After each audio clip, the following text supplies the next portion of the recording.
Alright, so in the last episode we managed to pull off quite a lot for an initial rewrite.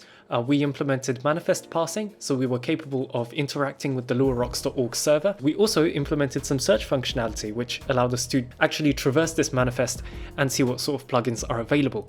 So now we need to take this one step further, and we need to implement downloading. So the way this works in LuaRocks is as follows. At the very root of LuaRocks.org, you have all of the rocks already available there. So as long as you have the correct file name, you can actually pull down this rock without any problem. So if you wanted to pull something like Neorg, we simply have to build up a correct file name and we can pull it down from the very root of LuaRocks itself. So we're saying we want Neorg and we want version 7.0.0 revision 1. We have to tack on this .source.rock at the end.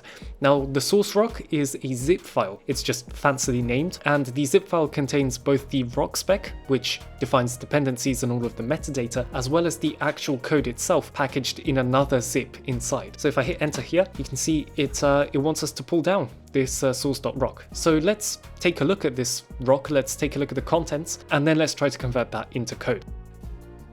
So I'm over in my downloads and here we have the Neorg rock. Now if I just run the file command, you can see it tells me it is zip archive data. So that theoretically means we should be able to unzip this data. And indeed we can. So let's extract the rock into a directory called Neorg. And here we go. And just like I said, inside of this directory, you have the rock spec itself, and we can cat that out. You can see that this contains a description, the summaries, build options, and also optionally dependencies. This stuff is defined by the developer of the project and is basically copy pasted into the rock over here. And we also have this v7.0.0.zip, and this contains the entire Neorg repository packaged into one zip file. Now this is the approach I took. So over here we are defining a download struct, which we'll see in a bit, and that basically tells the clap argument parser that there's more to the download command, and at the bottom we are simply matching through the possible commands that we might have executed, and we're passing this over to a different part of the binary, which in this case is the download function.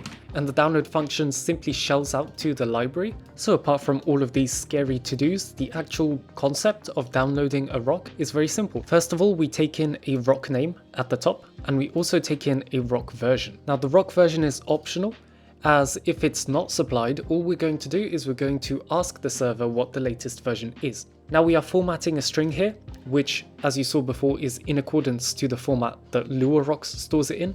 So you have the name, then you have a dash, the version, and then .source.rock. Afterwards, we are simply sending a request over to the website at luarocks.org/the full rock name, and this is going to return our entire file. So we need to run .bytes over here, and that's going to convert the file into a raw byte representation, and we can then simply create a file at that location, write the output to that file, and that's it. So for now, let's just run with the help tag. Okay, that still works. And the download help now also works. So we need to supply a name and a version for the rock that we'd like to download. Both of these are required for now. So let's try Neorg at version 7.0.0-1. Let's see if this is going to work. Well, it did not error, that's good news. And indeed, over here is the source.rock file in the current directory. We may run zip info, and indeed it contains the rock spec and also the code, just like we saw in the manual example beforehand. That feels like it was almost too easy, to be honest, so let's try and ramp up the difficulty here and let's implement some of the more complex features. Let's try caching the manifest. I want to see if we can pull this off in this episode. Okay, I can't lie, implementing manifest caching has given me all sorts of errors which I absolutely do not understand. So in the meantime, I did the basic thing of adding this --porcelain command. The job of the porcelain command is to produce an output that is very easy to pass by computers. It's nice to display trees and all of that, however sometimes you want a computer passing the output of this command, and so the porcelain flag should hopefully return results in a much easier to pass format, and indeed it does. Compare this to the non-porcelain version, you can see that this one is going to be very much simpler to pass for a computer. Look, this is the sort of stuff I'm having to deal with right now. Just very long code. Caching the manifest is much more difficult than I thought it would be. But let me break down what I'm trying to actually do here. So currently what we're doing is every time we want to perform some sort of operation, we are going to the luarocks.org server and we are pulling down the entire manifest. Now the manifest, as you know, is a Lua file, and that means that it's going to be pretty sizable. So we're wasting precious time every time we want to perform like a search or download command.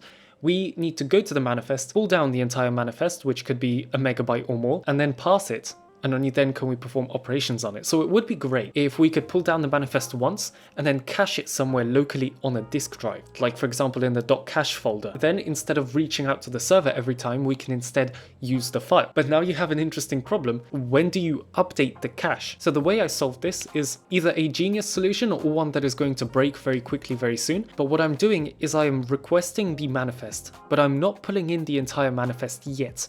All I'm asking the server is, when was that file last modified? And then I'm comparing it to the date that the local file was modified. And if the file on the server is newer than the one that we have locally, then we are pulling in the newer file from scratch. Now, there could theoretically be a problem with the user's file system, like the file system might not properly track last modified dates or something like that. However, to my knowledge, all of the modern file systems like NTFS, ext4, BTRFS, and so on, they all support the correct last modified timestamps. So it seems like this method is quite foolproof, and so that's why I'm going with it.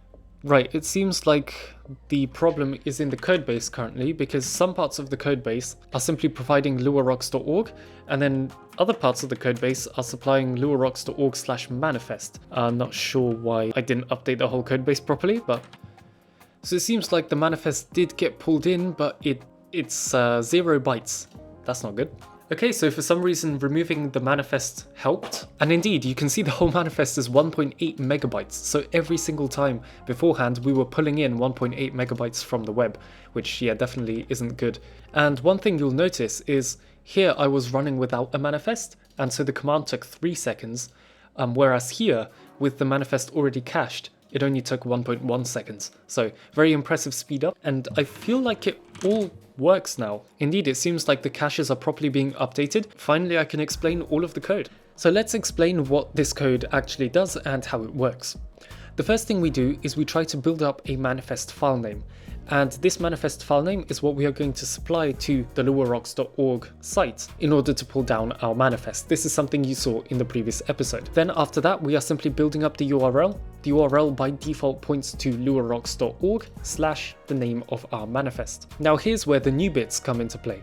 We need to figure out the path to the cache. The cache can be supplied by the user in this option at the top. However, if it is not supplied, we then shell out to the directories crate. And the directories crate gives us a list of different directories which are standard for the given operating system. On Linux, the cache directory here is going to evaluate to the user's home directory /.cache/rocks. At the end, we also append the manifest file name. We want to store the manifest at that location. Then we make sure that all of the intermediate directories exist, and we can start creating a new client. This client is going to be the thing that sends the request to luarocks.org in order to verify if the manifest is newer than the one that we currently have on disk. Now this might seem like a very big chunk of code, however when you break it down it is very simple. The first thing we're doing is we're querying the metadata of our local cache.